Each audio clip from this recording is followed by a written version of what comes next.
Coming up on the Hilton Head News, runners take part in the 11th annual Publix Half Marathon on the island. We'll get details.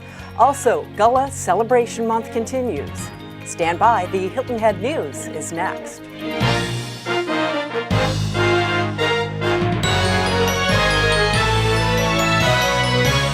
Welcome to the Hilton Head News. I'm McNair.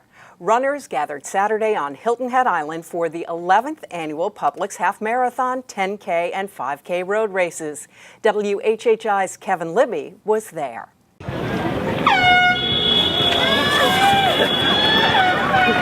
An early 8 a.m. start didn't deter these runners from taking part in the Publix Half Marathon, 10K, and 5K road races. Indeed, it was 46-year-old Gregory Picklesmeyer of Newton, Massachusetts, who won the half marathon with a time of 1 hour, 13 minutes, and 6 seconds. Chrissy Ivy of Pendergrass, Georgia, was the women's winner, finishing 19th overall with a time of 1 hour, 27 minutes, and 13 seconds. It was Hilton Head High School's Jack Manasiotis who was the winner of the 10K race, finishing in just 34 minutes and 10 seconds. And Bluffton High School's Nathan Coronel won the 5K race, clocking in at just 17 minutes and 51 seconds. We have a beautiful morning for a road race here in Jarvis Creek Park. Many of Hilton Head's best sponsors came out, and every runner seemed to have a great time. In addition to the great music, runners were treated to some delicious post-race food. Reporting for Hilton Head News, I'm Kevin Libby. Jack Manasiotis, who won the 10K road race Saturday, was one of the many Hilton Head Island High School students who signed a national letter of intent last week. Here's the list of those who signed. Taylor Bush will be playing soccer for Erskine. Emily Crick, soccer at Winthrop. Kelsey Fitzhugh and Jordan Houghton-James, soccer at Charleston Southern University. Robbie Iulo will run track at Lehigh. Victoria Johnston, soccer at Erskine. Michael Julian, football at the University of Toledo. Faith Leifer, soccer at Wofford. Chris McMurray, soccer at Georgia Southern. Jack Manasiotis, cross country and track at the University of Florida. Sean McMahon, cross country and track at the College of Charleston. Bridget Noonan, soccer at USCB. Nikki Schoening, soccer at Charleston Southern, and Alex Vincent, soccer at Erskine. Congratulations to all of those students. Gullah Celebration Month continued on Hilton Head Island over the weekend. On Sunday, local musician and entertainer Levon Stevens presented a program at Sea Pines. Kevin Libby has details. Thanks, Allie. This past weekend, the Gullah celebration moved to Sea Pines, where here at the Resort Conference Center, Levon Stevens directed a program of music. I'll be playing the piano, and I've got 4 singers with me. Terry Grant is actually a 5th-generation native here from the original Abe Shrimp House, if you remember that. And Susie Brown they're both my sopranos. And then Joan Simmons is singing tenor and alto. And Gail Ragland sings anything I need her to sing. She's just excellent. She sings a lot of alto and tenor parts. And she works with the voices of El Shaddai, who I work with that choir some too. A lot of people see them in the area for that local flavor.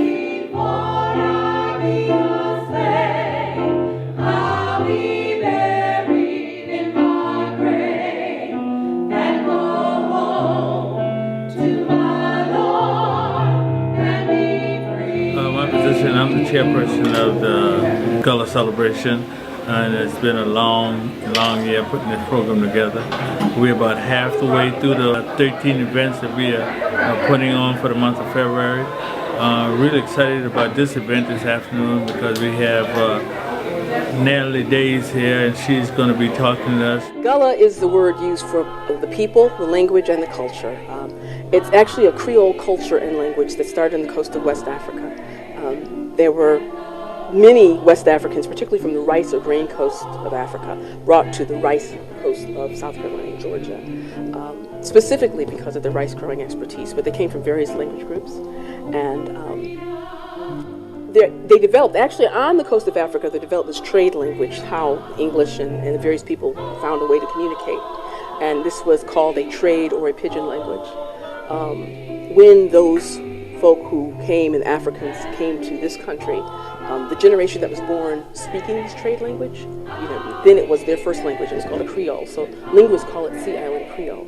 Still spoken on the Sea Islands now. When you talk about Gullah culture, you talk about language, you talk about dietary practices, you talk about mannerisms, and people who live here in the Gullah community and who are Gullah have maintained a lot of Africanisms that sort of petered out in other parts of the country. To my Lord, let me free, and go home to my Lord, let me free.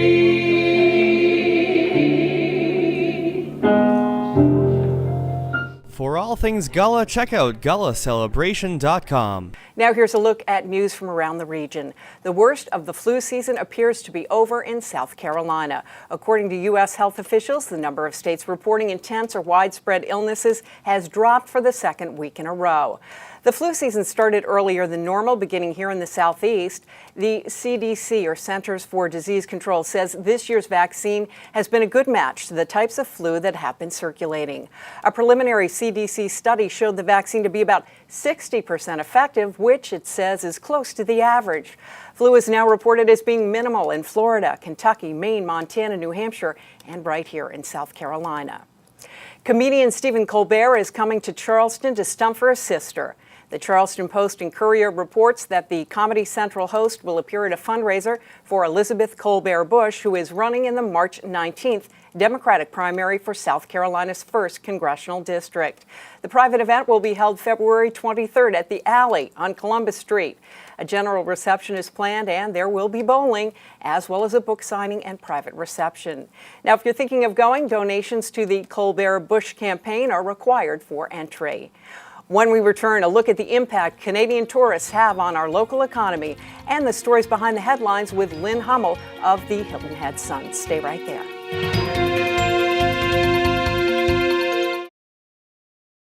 The Hilton Head Humane Association is dedicated to providing a safe haven for cats and dogs, caring for 2,500 abandoned, injured, and abused animals in the past year alone. Visit HHHumane.org to see the current pets in need of forever homes, including this Pet of the Month, plus learn about upcoming adoption events and even donate online. You can also find them on Facebook, plus visit in person from 11 a.m. to 4 p.m. daily. Donate, adopt, volunteer, and make a difference at the Hilton Head Humane Association.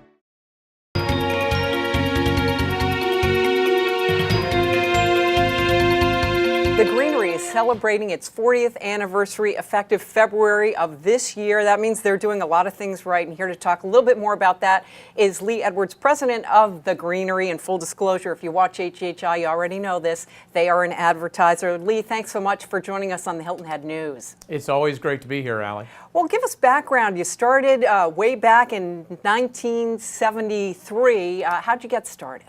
Well, I guess I didn't get started, but my parents, they were looking to move to a really unique place, and Hilton Head seemed to fit that bill, and it's kind of a whirlwind, but they had no idea what they were getting into and bought a little landscape company and started growing it from there. Well, your mom was involved in that Antiques and Gardens collectible shop. When people go to the Greenery, really get a chance to go in there. Tell us about the old church and how your mom found it.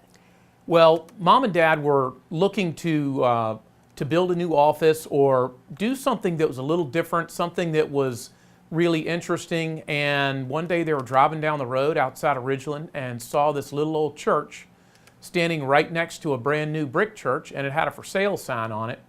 And they drove past it and said, "Boy, isn't that a cute little church?" And about a half mile down the road, my mom said, "Stop the car." And I think my dad was really reluctant, but she somehow talked him into it, and they went back and bought the old Bethlehem church for $600, loaded it on a truck, then brought it to the Buckingham Landing, put it on a barge, and brought it over to Hilton Head. That's wonderful. And you have gotten national recognition in the form of the National Planet Award in 2012. Tell us about that. That was something we're really proud of. We've been doing the landscaping out at Palmetto Bluff since the beginning of that project, and the Planet Grand Award is the highest landscaping award you can get in the country.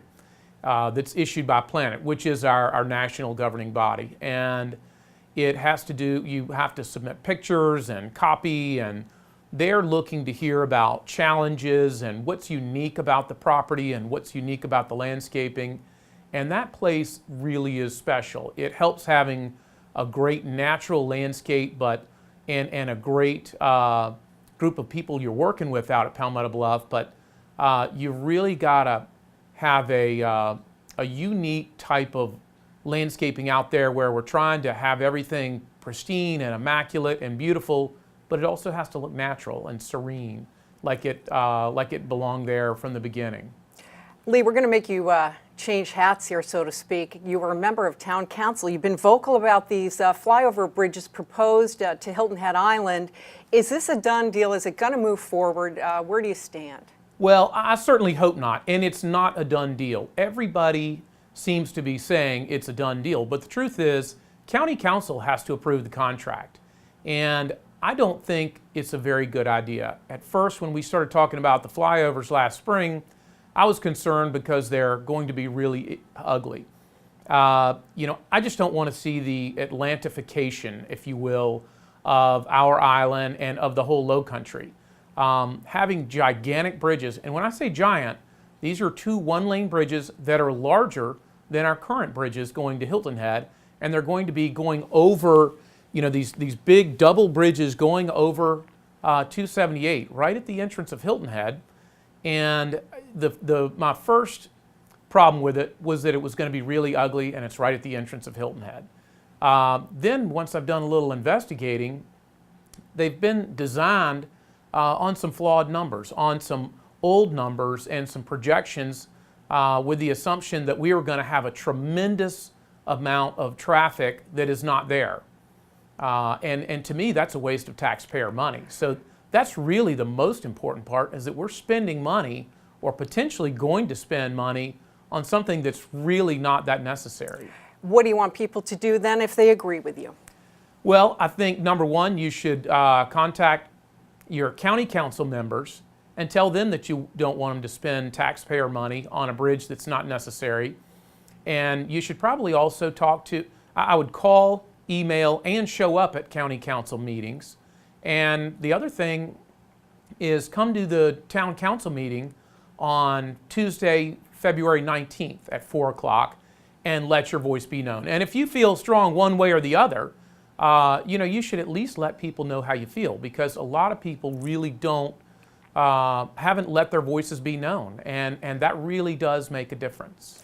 Well, Lee Edwards, town councilman here on Hilton Head Island, thank you for that perspective, and also as president of the Greenery, congratulations on your 40th anniversary, and thanks for joining us on the Hilton Head News.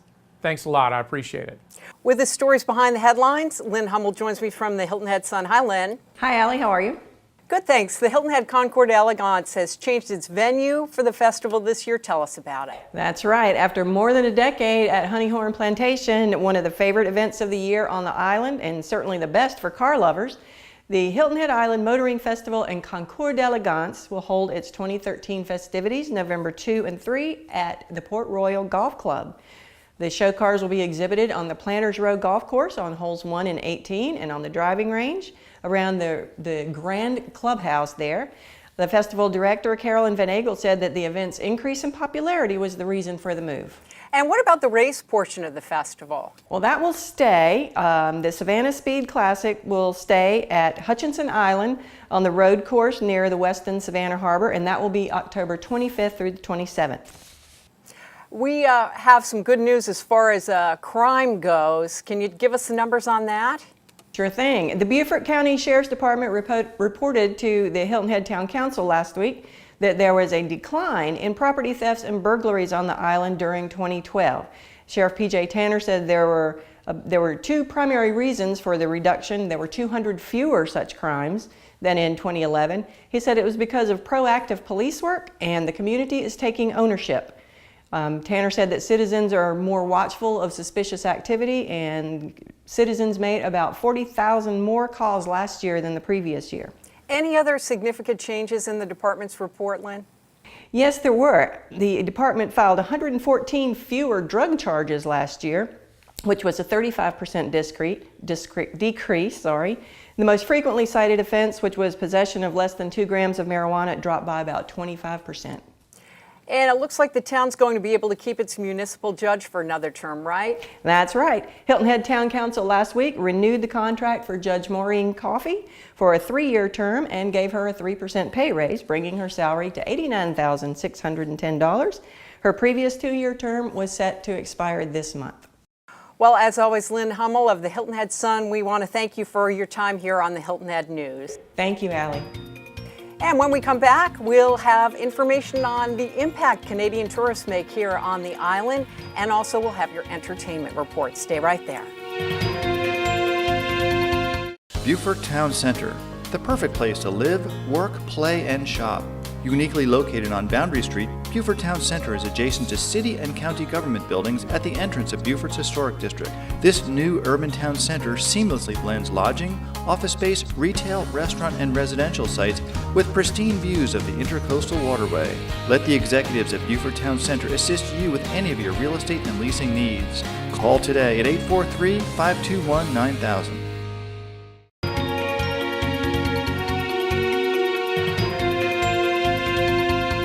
If you've been following the national news, you couldn't help but hear or read about the big snowstorm that impacted the Northeast. So how does that impact people who are traveling to our area? To answer that and more, Charlie Clark. She's the Vice President of Communications with the Hilton Head Island Bluffton Chamber of Commerce. Hi, Charlie. Hi, Allie. Thanks for having us. So what about it? When we get a big storm like that, does it entice people to get away from that weather? Does it keep them from coming? What happens? Well, you know, this past week, when you're looking at the Northeast, who's measuring their snow in feet, not inches, it actually presents a pretty unique marketing opportunity. We actually reach out to our friends in the North as when the temperature drops, we start to deploy some marketing that happens digitally, as well as our opt-in insiders we have with our Hilton Head Insider database. So we're getting the news out that if you're a little cold, we're a little warm, so head our way. And it's actually some very effective marketing that we put into place when things get a little chilly in the Northeast, which is one of our top markets. I know you wanted to talk about Canadian visitors or tourists to the area. First of all, how many do we know in numbers, how many folks we get a year or in a travel season? Absolutely. You know, from an international perspective, Canada is our #1 market outside of the U.S. And when you're looking at a city like, for example, Toronto, which is the 5th largest city in North America and the fastest growing city in North America, while it's a great market for us now, there's lots of great growth potential there. We get over 100,000 visitors each year from Canada. And how do you go about attracting Canadian tourists to our area? Well, just recently, if you check the Toronto Star this week, you'll see that the blog for travel is all about Hilton Head Island. We meet one-on-one with editors from Canadian publications, both online and in print, to sort of talk up Hilton Head and remind people that it's a great place to vacation. We've also been talking with some airlines in Canada to hopefully improve some air service from Canada to our area. We all see those license plates on the road, which is fantastic. We'd like to see some more air traffic coming from Canada as well. It's a market that's just ripe for the picking, and we love it when Canadians come. They spend more and they stay longer. So we should learn to say bienvenue. I think that's how you say it. Welcome to our Canadian tourists to the area. Charlie Clark, is always great to have you here on the Hilton Head News. Thanks, Allie. It's Valentine's week, and she is here dressed for the occasion. Nancy Watts of Where to Go Hilton Head. Hi, Nancy. Hugs and kisses. Ah, that's Hugs very and kisses nice. to you, Allie. Well, and everybody out there. It's a busy week for us, right? It is indeed. We've got I Hate Hamlet is still going on. The film festival is still going on in Beaufort. We've got dinner. If you haven't made your reservations for dinner, my goodness, you better get on it, because Thursday night is Valentine's Day. Night. Yes, That's it is. Very good advice. Now, I know we've got someone who's world-renowned, a musician with his quartet coming up, Branford Marsalis, to the area. Where's he going to be playing? He's at the Art Center, and talk about a show. You know, that whole family is just so bright and so talented. And they will be there. The quartet will be here Monday night, so make your reservations and don't miss it. Great, at the Art Center of Coastal Carolina. Now, for nature lovers, something special is going to be happening too, courtesy of the Coastal Discovery Museum, right? They are. They have talked Tammy Jane into taking a tour over to that's the boat. It's the shrimp boat, but they go over and you stay on the boat. You don't have to get out into the marsh, and check out all the birds, the beautiful birds, and some of the animals that are over there. Great, at Pinckney Island. That sounds like it'll be a lot of fun. Yes, it will. What else is going on? I know you've got some crafty ideas for folks too. You know, the Palmetto Quilt Association is sort of a sleeper organization. If you are not into quilting, it's something you might want to think about. It's sort of like knitting and crocheting and things that you might want to think about doing in the winter. Well, we don't say winter here, that's a bad word, but it's a wonderful thing to do all year long. If you don't quilt and have even given it any thought, they meet monthly and they have wonderful programs. Great, that sounds like a good idea. And they're over where now, at Hilton Head Tennis? They used to be, yes they are. They used to be at the Lutheran Church, but they meet at 1 o'clock over at the Hilton Head Beach and Tennis on Follyfield Road. Just go down Follyfield Road toward the beach and you can't miss it, and they'd love to have you. Well, Nancy Watts, as always, a great variety of ideas for us, and thanks for joining me on the Hilton Head News. I'm glad to be here. And we want to wish you a good week. Happy Valentine's Day from everyone at WHHI. I'm Allie McNair. We'll see you the next time.